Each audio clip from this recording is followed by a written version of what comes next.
अमरीकी सदर पाकिस्तान आ रहे हैं या नहीं, लेकिन अमरीकी सदर का पाकिस्तान का दौरा पॉसिबल है, हो भी सकता है, इसके इम्कानात मौजूद हैं, लेकिन अभी तारीख या दिन का ऐलान नहीं हुआ।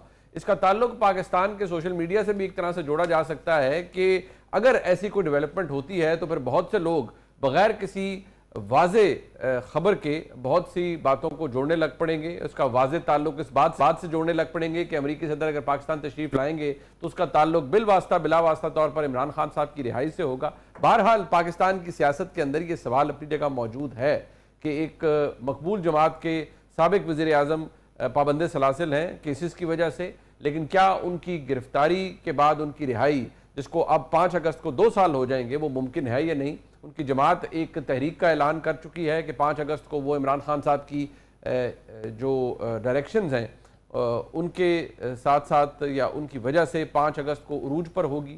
साथ ही साथ तहरीक तहफ़्फ़ुज़ आईन पाकिस्तान की जो बैठक है वो भी अपनी जगह मौजूद है। चेयरमैन बन चुके हैं उसके जनाब महमूद खान अजगज़ई साहब। क्या पाकिस्तान में कानून की हुक्मरानी वापस लाने के लिए सब कुछ किया जाएगा या सिर्फ फौज के साथ या एस्टैब्लिशमेंट के साथ अपने ताल्लुकात को बेहतर बनाने के लिए सब कुछ किया जाएगा? ये तज्जिया या ये स्टेटमेंट सख्त हो सकता है, लेकिन हमारे मुल्क की सियासत बहरहाल इन्हीं चीज़ों के इर्द गिर्द घूमती है। पाकिस्तान में आज हुकूमत पर तनकीद हो रही है कि शुगर एक्सपोर्ट क्यों की, अगर एक्सपोर्ट कर दी थी तो फिर इसका मतलब था कि आपको इम्पोर्ट करनी पड़ेगी, ये तमाम फैसले क्यों लिए गए, इस पर भी बात करेंगे। पेट्रोलियम मसनूआत की कीमतों में इजाफा हुआ।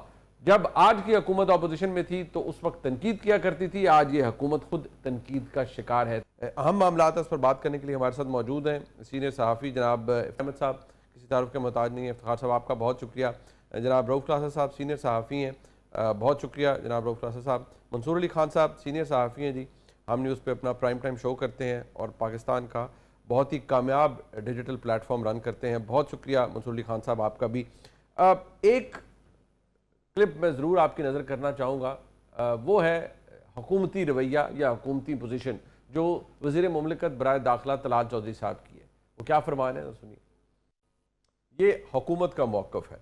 अब अगर हम इसको क्वालिफाई कर देते हैं, अगर अमरीकी सदर पाकिस्तान का दौरा करते हैं, क्योंकि अभी इसके हवाले से कोई कॉन्फर्मेशन नहीं कि वो आएंगे, कब आएंगे, महीने का तयन नहीं, डेट का तयन नहीं, लेकिन अगर आते हैं तो माजी के कुछ मामलात के बारे में मुशाहिद हुसैन सैयद साहब ने एक स्टेटमेंट, एक क्लिप है उनका जिसके अंदर उन्होंने एक गुफ्तगू फरमाई, जरा सुन लीजिए।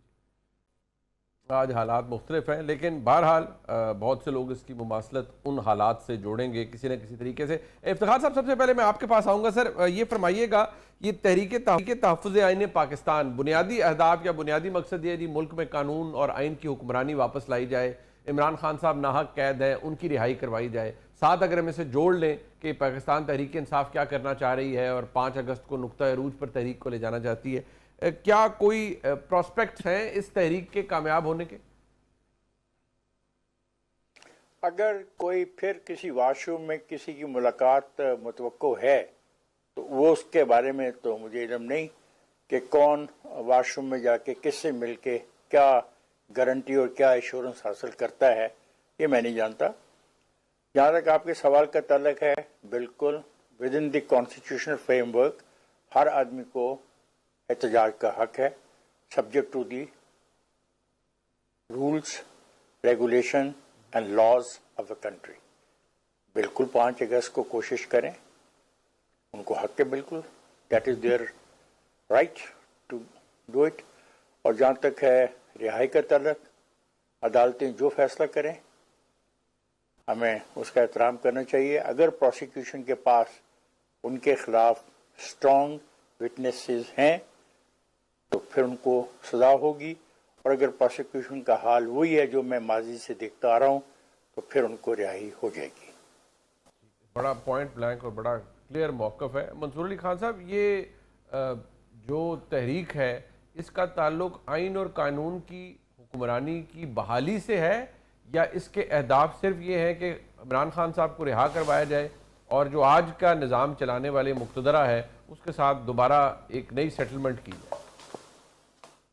देखिए, मेरे ख्याल में आपका जो दूसरा पॉइंट है वो ज़्यादा वैलिड है मेरी नज़र में कि असल बात है कि इमरान खान साहब की रिहाई, that is the prime focus. लेकिन पाकिस्तान तहरीक-ए-इंसाफ ये कहती है कि जी ये रिहाई हमें सबसे पहले इसलिए चाहिए क्योंकि अगर ये रिहाई होगी तो उसके बाद इमरान खान साहब जो हैं वो रूल ऑफ लॉ और सिविलियन बालादस्ती, इन तमाम चीज़ों के ऊपर जो है वो फिर कौम को यकजा कर सकेंगे, इदारे के साथ मामलात को भी जो है वो तय कर सकेंगे। लेकिन रियलिटी चेक अगर आप उठा के देखें तो मुझे कभी कभार तो हंसी आती है इस बात के ऊपर, हाउ आयरॉनिक इज़ दिस कि इमरान खान साहब को जब इक़्तिदार से निकाला गया था तहरीक अदम एतमाद के ज़रिए, तो उसके बाद उन्होंने एक पर्टिकुलर जो टर्म थी बड़ी कॉइन की थी उस वक्त, उन्होंने मीर जाफ़र मीर सादिक, मीर जाफ़र मीर सादिक, हर जलसे के अंदर वो मतलब कैटेगोरिकली ये बात करते थे और बाद में पता लगा था कि वो जनरल बाजवा के बारे में एक्चुअली कहते हैं।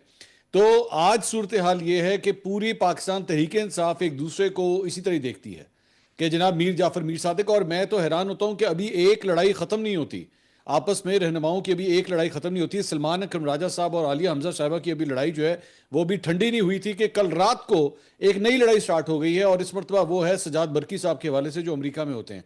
अब उनके ऊपर जो है वो एक नई स्टोरी कल रात को डेवलप हुई है कि जनाब वो भी जो है वो इस्टेब्लिशमेंट के साथ मिले हुए हैं और उनके अगेंस्ट भी पूरी एक कैंपेन शुरू हो गई है और पाकिस्तान तहरीक इंसाफ से जुड़े यूट्यूबर्स की जानिब से पूरी एक कैंपेन का आगाज हो चुका है। सो लैक ऑफ ट्रस्ट एक दूसरे के ऊपर इतना ज्यादा है, एक दूसरे को इस तरह शक की निगाह से देखा जाता है। वो अंदर जाके कोई शख्स पीटीआई का मिलके बाहर आके बताता है जी खान साहब ने ये कहा है, आधी पार्टी बात मानती है, आधी कहती नहीं आप झूठ बोल रहे हैं, ये आप अपनी तरफ से बात कह रहे हैं। तो यहां तक कि बहनों की जानिब से भी कई दफा जो चीजें आती हैं उसके ऊपर भी शक का इजहार किया जाता है कि पता नहीं ये भी सच बोल रही है कि नहीं बोल रही। सो जब इस तरह की सूरत हाल हो तो किस तरह तहरीकें कामयाब होंगी, किस तरह तहरीकें आगे चलेंगी जब पूरी बटालियन जो पाकिस्तान तहरीक इंसाफ वाली बटालियन है उसमें आपस में इतनी लड़ाइयां चल रही हैं।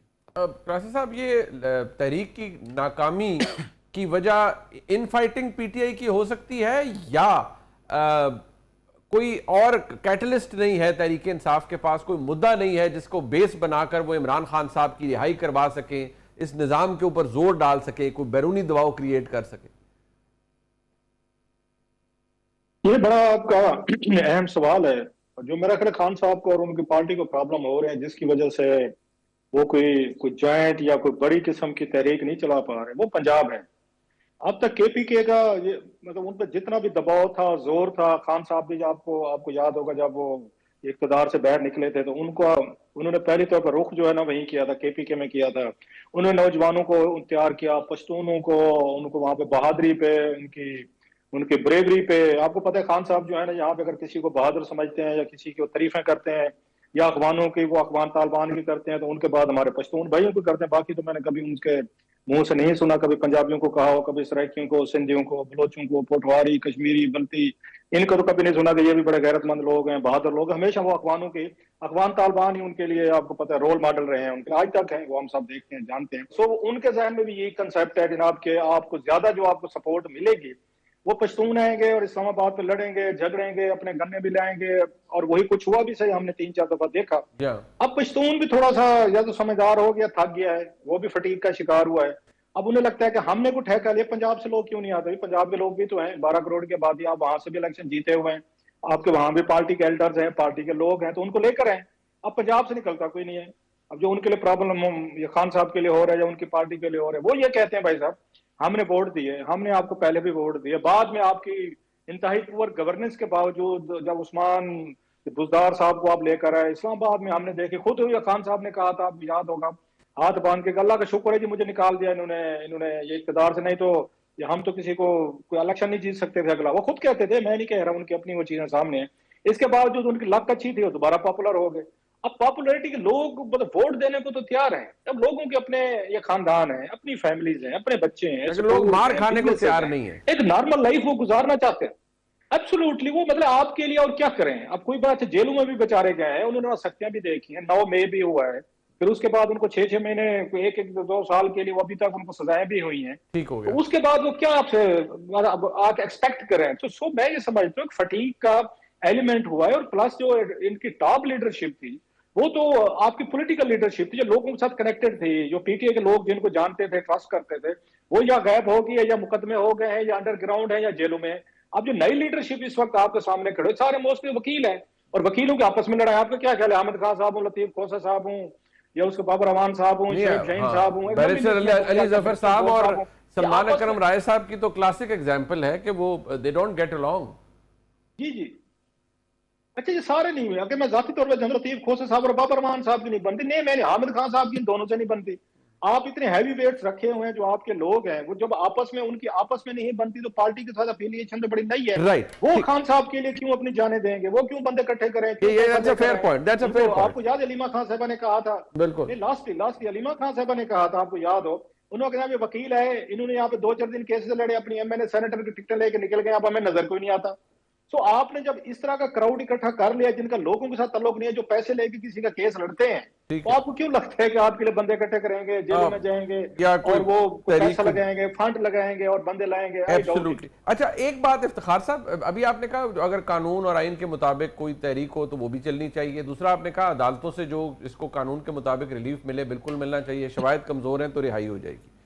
सवाल ये है सर कि तहरीक इंसाफ का जो एक आर्गूमेंट है वो ये कि जी 26वीं आईनी तरमीम के बाद और वैसे भी इस निज़ाम के अंदर वो 6 जजेस का खत अपनी जगह, सब कुछ, इतनी मुदाखलत है एग्जीक्यूटिव की अदलिया के मामलात में कि इमरान खान को तो कोई फेयर ट्रायल मिल ही नहीं सकता। इमरान खान को तो कोई सज़ा, जो अब उनकी सज़ा एक है एक 190 मिलियन पाउंड मुकदमे में, वो तो उनकी अपील ही नहीं लगती, सज़ा मुअत्तली की दरख्वास्त ही नहीं लगती, तो उनको इंसाफ कहाँ से मिलना है?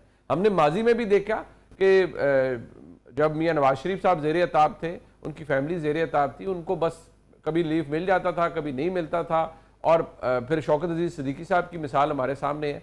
तो क्या हम इस कंक्लूजन पर पहुंच सकते हैं कि बदला कुछ नहीं? उस वक्त के हालात थे, उधर भी इंटरवेंशन थी अदलिया के मामलात में, अदलिया के मामलात में आज भी इंटरवेंशन है हुकूमत की या हुकूमती इदारों की?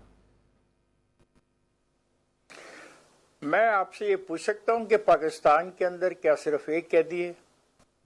और क्या मैं ये पूछ सकता हूं कि रावलपिंडी के अंदर और इस्लामाबाद के अंदर एक कैदी के खिलाफ ही मुकदमा चलाने के लिए तमाम अदालतें बनी?